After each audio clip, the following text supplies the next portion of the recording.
সকালে বেশ ফুরফুরে ঠান্ডা হাওয়া ছিল, সেই কারণে অনেকে মোটা জ্যাকেট পরেও বেরিয়েছে। কিন্তু এখন দেখুন বেশ একটা অস্বস্তি হচ্ছে না?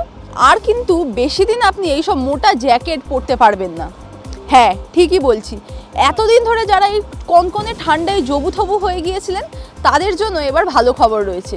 ধীরে ধীরে কমতে চলেছে শীত। আলিপুর আবহাওয়া অফিস কী বলছে সেই আপডেটই দেবো আপনাদের। হাওয়া মোড়কে আপনাদের সঙ্গে রয়েছে আমি ইপসা। সামনেই সরস্বতী পুজো, অনেকেরই নিশ্চয়ই অনেক প্ল্যানিং রয়েছে। তবে ওই যে এত শীত পড়েছে, তাহলে কি সরস্বতী পুজোর দিনও মোটা সোয়েটার পরতে হবে?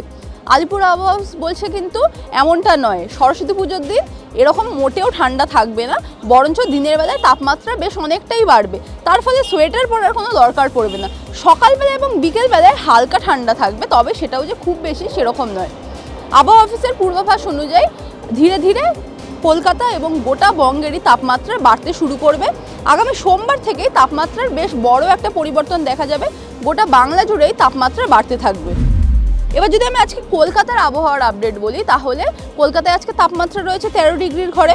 গতকালই সর্বোচ্চ তাপমাত্রা ছিল 23 ডিগ্রি। এবার আলিপুর আবহাওয়া অফিস বলছে ধীরে ধীরে এরকমভাবেই আজকে তাপমাত্রা এরকমই থাকবে। সকালবেলার দিকে একটুখানি ঘন কুয়াশা ছিল, বেলা বাড়তে সেই কুয়াশা কেটে গিয়েছে। আজকে সারাদিনই বেশ রোদ ঝলমলে আকাশ থাকবে, বৃষ্টির কোনো পূর্বাভাস নেই। আপাতত কয়েকদিন এরকমই তাপমাত্রা থাকবে। আগামী সোমবার থেকে ধীরে ধীরে তাপমাত্রা বাড়তে থাকবে। সোমবারের পর থেকে কলকাতায় তাপমাত্রা 13 থেকে 14 ডিগ্রি কিংবা 15 ডিগ্রির ঘরেও পৌঁছাতে পারে। দক্ষিণবঙ্গেও কিন্তু ধীরে ধীরে তাপমাত্রা বাড়ছে। আজকে আপাতত তাপমাত্রা থাকবে 12 থেকে 13 ডিগ্রির ঘরে। তবে তাপমাত্রার পারদে খুব একটা ওঠানামা না হলেও ঘন কুয়াশার চাদর কিন্তু দক্ষিণবঙ্গকে ঘিরছে। আগামী বেশ কয়েকদিন নদিয়া, পূর্ব বর্ধমান, পশ্চিম বর্ধমান থেকে শুরু করে মুর্শিদাবাদ এই সমস্ত জেলাতে ঘন কুয়াশার পূর্বাভাস দেওয়া হয়েছে। দৃশ্যমানতা বেশ কিছুটা কমে যেতে পারে। আর আপাতত এরকমই তাপমাত্রা থাকবে। পশ্চিমের জেলাগুলোতে তাপমাত্রা 7 থেকে 10 ডিগ্রির ঘরে থাকতে পারে। উত্তরবঙ্গের ক্ষেত্রে যদি বলি যে দার্জিলিং এবং তার আশেপাশে যেরকম কালিম্পং সহ বিভিন্ন জেলাগুলি রয়েছে, সেখানে 2 থেকে 4 ডিগ্রি তাপমাত্রা রয়েছে। আগামী কয়েকদিনে এরকমই তাপমাত্রা থাকবে।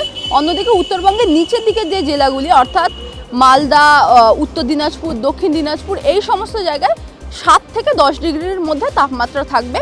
সেখানে উত্তরবঙ্গের জন্যও কিন্তু ঘন কুয়াশার পূর্বাভাস দেওয়া হয়েছে। দৃশ্যমানতা কমে 50-এর কাছাকাছি চলে আসতে পারে, যার ফলে গাড়ি যারা চালাচ্ছেন তাদের কিন্তু বেশ সমস্যা হতে পারে। সেই কারণে আবহাওয়া অফিসও গাড়ি চালকদের সতর্কতা অবলম্বন করতে বলছে। আর আবহাওয়ার এই ধরনের আরও আপডেট জানতে চোখ রাখুন TV9 বাংলা ডিজিটালে।